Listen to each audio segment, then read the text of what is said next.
This video is sponsored by the Operations Room's new sister channel, the Intel Report. On this new platform, we'll be analysing the battles we cover on the Operations Room.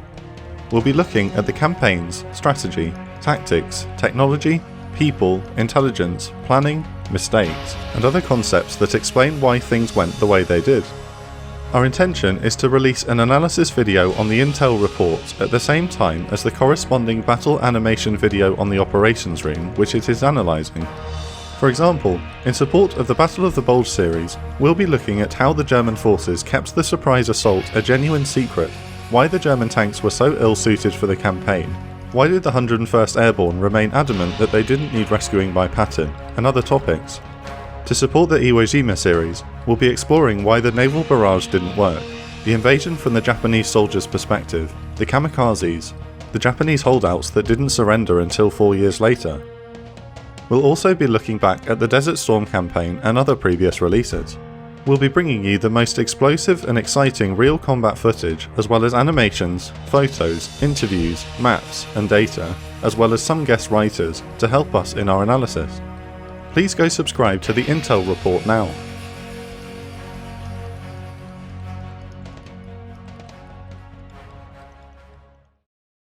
It's New Year's Day 1945.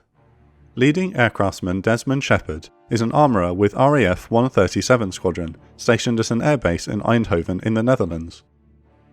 Shepard and his comrades are nursing their hangovers after a night of festivities to celebrate the new year. Shortly after breakfast, he crosses the runway to take his station at the airfield's armoury, when he suddenly hears the roar of a jet engine.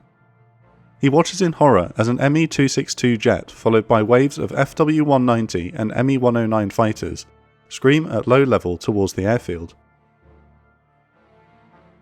The Luftwaffe has launched a surprise massed air attack across the region.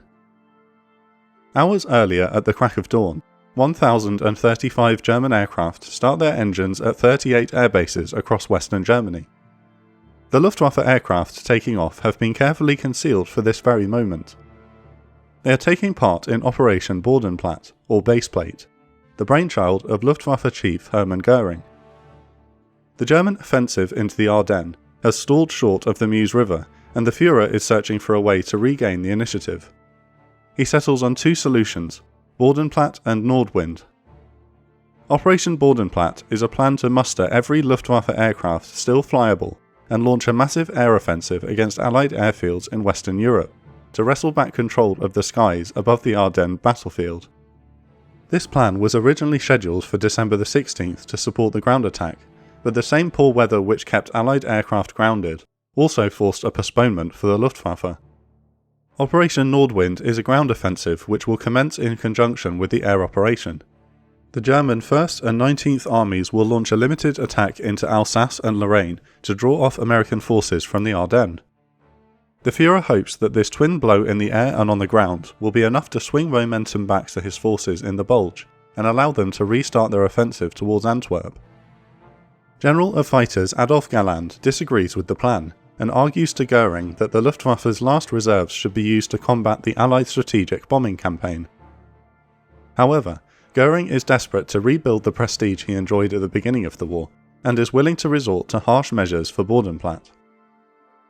Following every squadron is a dedicated Me-262 jet fighter, which, rather than taking part in the battle, will observe and report any Luftwaffe pilots who show a lack of determination in the assault. These pilots will then be forced to take off again to conduct their air attack properly, and if necessary, alone. The German aircraft form up and fly west towards the Netherlands and Belgium. Some pilots will be attacking airfields they had been stationed at the previous year, before they were overrun by the Allies. This operation will demand much from the mostly inexperienced pilots. The Luftwaffe's 2nd Yard Corps, along with the 3rd and 5th Jagd Divisions, must execute a coordinated assault on 17 Allied targets in complete radio silence. The formations of German aircraft are instructed to fly just 50 yards above the ground to avoid radar detection. Most of the Jagdgeschwaders, or fighter wings, will be directed to targets in the Netherlands and Belgium. The fighters of JGs 1, 3, 6, 26, 27 and 54 will attack from the northern Rhineland through the Netherlands, whilst JGs 2, 4, 11 and 53 will strike from the south over Belgium and French territory. It is planned to be a hit-and-run mission. German fighters will dart in, strafe Allied airfields, and then return to base before the enemy can react. However, the aerial armada runs into a storm of flak fire before they have even left the German border. This is due to a combination of errors. Hoping to maintain operational security, Goering has failed to give much of the Reich's air defences proper warning of the attack.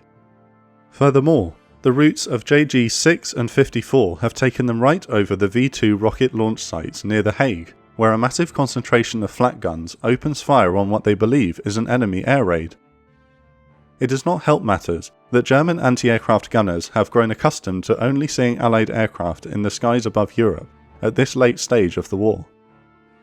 As the FW-190s of JG-1 overfly friendly AA positions at Hilversum, one of the pilots, Heinz Gliergen Kilian, is hit and catches fire before smashing into the ground.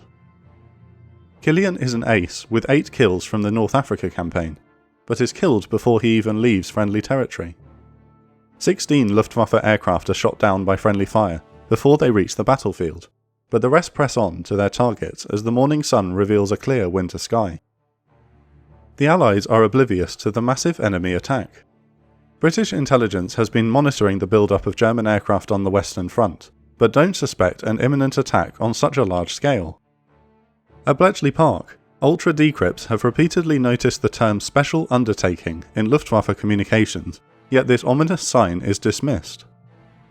Furthermore, the New Year's Eve festivities have also lowered readiness at many bases across the front.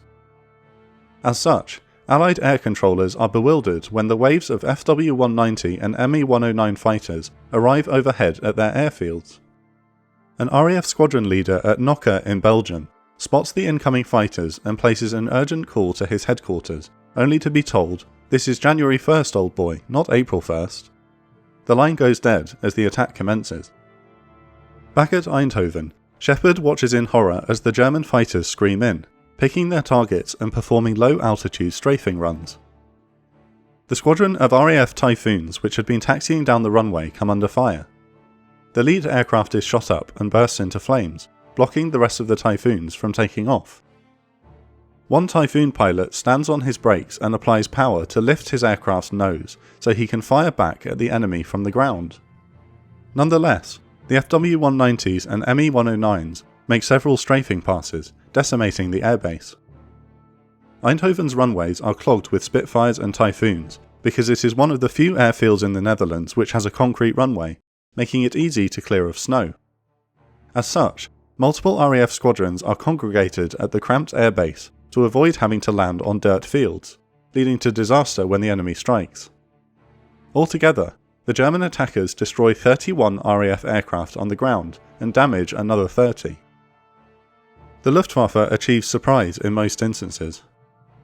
The RAF airfield at Ghent is home to 131 Wing, 3 squadrons of Spitfires piloted by Polish airmen. The Poles had partied all night before an early morning sortie to attack German positions in the Netherlands. Now, the 1st Squadron is returning to base from their ground attack mission. The Spitfires are critically low on fuel, and their pilots are exhausted from being awake for more than 24 hours when 40 FW-190s of JG-1 arrive. The Luftwaffe have caught the Spitfires at the perfect time. They are unable to abort their landings to engage the enemy. Anti-aircraft guns surrounding the runway attempt to cover the Poles as they try to land, but to no avail. 9 of the Spitfires are shot down before they can land, and another 6 are destroyed on the ground. The German aircraft circle again for another strafing run on the airfield. At Airfield Y-29 in Asch in Belgium, a US squadron of P-51 Mustangs have just started their takeoff roll for a bomber escort mission. Among them is fighter ace Captain William Wissner. He is lifting off when he spots ground crew pulling out their sidearms and firing them at the sky. 15 FW-190s of JG-11 tear into the airbase from the east and pepper the runway with machine gun and cannon fire. Wissner manages to get into the air and immediately finds himself behind an FW-190. He shoots down the enemy aircraft within seconds of takeoff and climbs to join the massive dogfight developing above. The initial German blow has been heavy, but the shock of the attacks is wearing off. Allied anti-aircraft guns are beginning to score hits on the enemy aircraft when they notice the German pilots are failing to weave during strafing runs, making them easier targets. The previous 2 years of grueling air combat against the Allied bomber offensive has gutted the Luftwaffe's pilot corps, meaning that most of the men taking part in the operation are inexperienced flyers.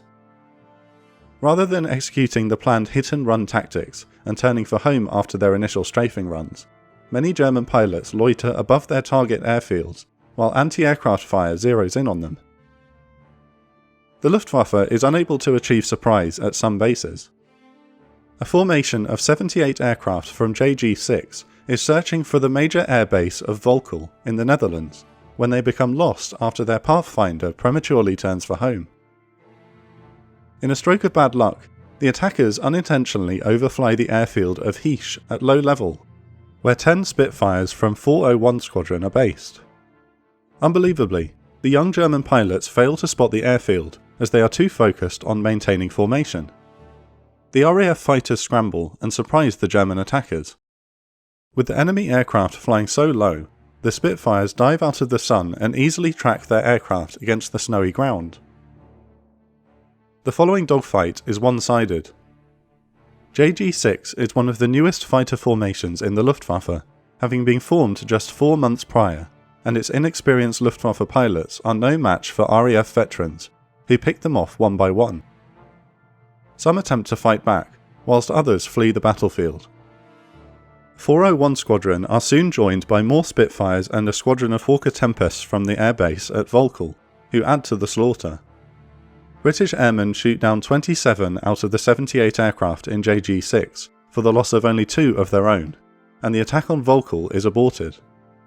Most of the remaining fighters instead head for Eindhoven to continue the assault there. With a 43% casualty rate, JG6's attack is a complete failure. Back at the Polish RAF airfield in Ghent, the FW-190s are making multiple gun runs on the ground when the other 2 squadrons of Spitfires return from their missions. The Polish pilots are furious at the sight of their comrades being straight on the ground and dive into the attack despite being low on fuel. JG-1 is caught off guard when one of the German pilots breaks radio silence and shouts, "Spitfires!" The 2 formations merge and another one-sided dogfight breaks out. Flight Sergeant Josef Stanowski spots an FW-190 making a strafing run and closes in. He squeezes the trigger and sends the German aircraft straight into the ground. Even though his flight instruments tell him he is out of fuel, Stanowski then flies back into the fray and encounters another FW-190 piloted by Captain George Hackbarth. Hackbarth is an ace with 16 kills to his credit, but Stanowski presses his attack. He chases the German fighter and fires 2 bursts. After the second burst, the German ace catches fire and plunges into a flower shop. Immediately after, Stanowski runs out of fuel and he is forced to crash land in a field near the city. He takes the local tram back to base and is later given a bouquet of flowers salvaged from the shop. The returning Polish squadrons of 131 Wing shoot down 18 German fighters and damage another 5 for the loss of only 1 Spitfire. Goering's Great Surprise attack is quickly running out of steam. At rear bases in France, Allied air controllers vector fighters to counterattack the Luftwaffe formations. Thanks to the German pilots loitering above the battlefield for too long, they are quickly set upon by squadrons of Allied fighters. American and British pilots are surprised to see most of the enemy aircraft flying slowly at low altitude, making them easy targets. Most squadrons try to run for home, but it is now too late. British anti-aircraft gunners also proved to be deadly accurate at bases across the battlefield, when inexperienced German pilots fail to take evasive manoeuvres under fire. When the operation is over, 47% of Germany's fighter losses on this day will be caused by Allied anti-aircraft fire. Captain Wissner is climbing to join the dogfight above airfield Y-29 in Asch when his Mustang is hit by 20mm cannon fire. Despite oil splattered across his canopy and a damaged aileron, Wissner stays in the fight and hunts for his next target in the melee. Wissner manages to shoot down an FW-190 and an Me-109 before diving to chase another 109 over the runway. However, the enemy aircraft spots him and turns directly towards Wissner's P-51. Both pilots fire at each other in the head-on pass, but miss.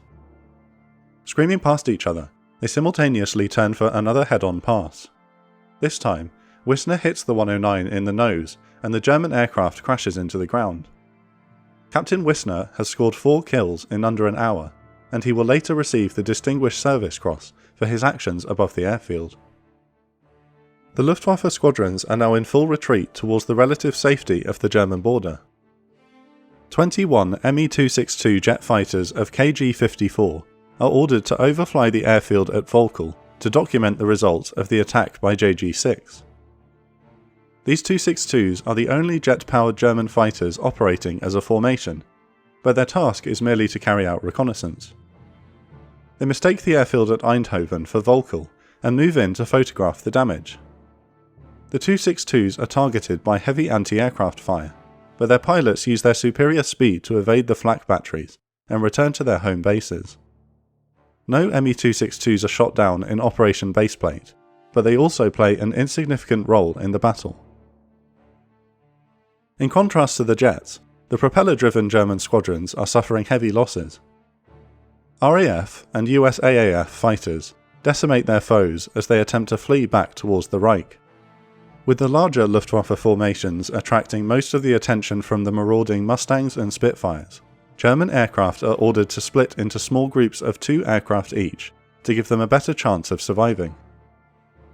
Nonetheless, the massacre continues all the way up to the German border.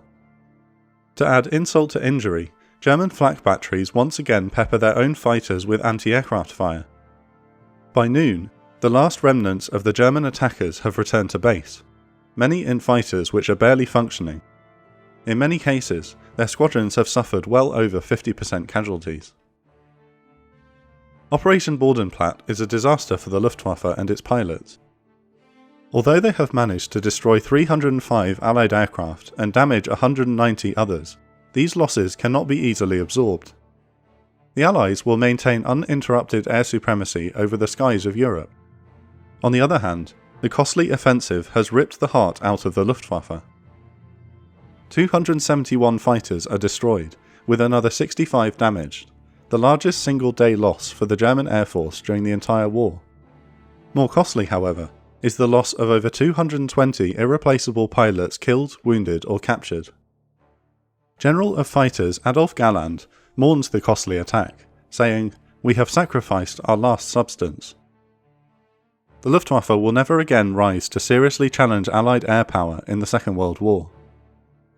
Despite local successes in some sectors, Operation Nordwind also fails to draw significant Allied resources away from the Ardennes. With the failure of both German efforts, Supreme Allied Commander Dwight Eisenhower and Theatre Commander Bernard Montgomery launched the Allied counterattack with the advantage of continued air superiority. Thanks to this week's guest narrator, Historigraph. On our sister channel, the Intel Report this week, we're looking at the wider air war of the Battle of the Bulge. See you next week for Part 7, the Allied Counter-Offensive.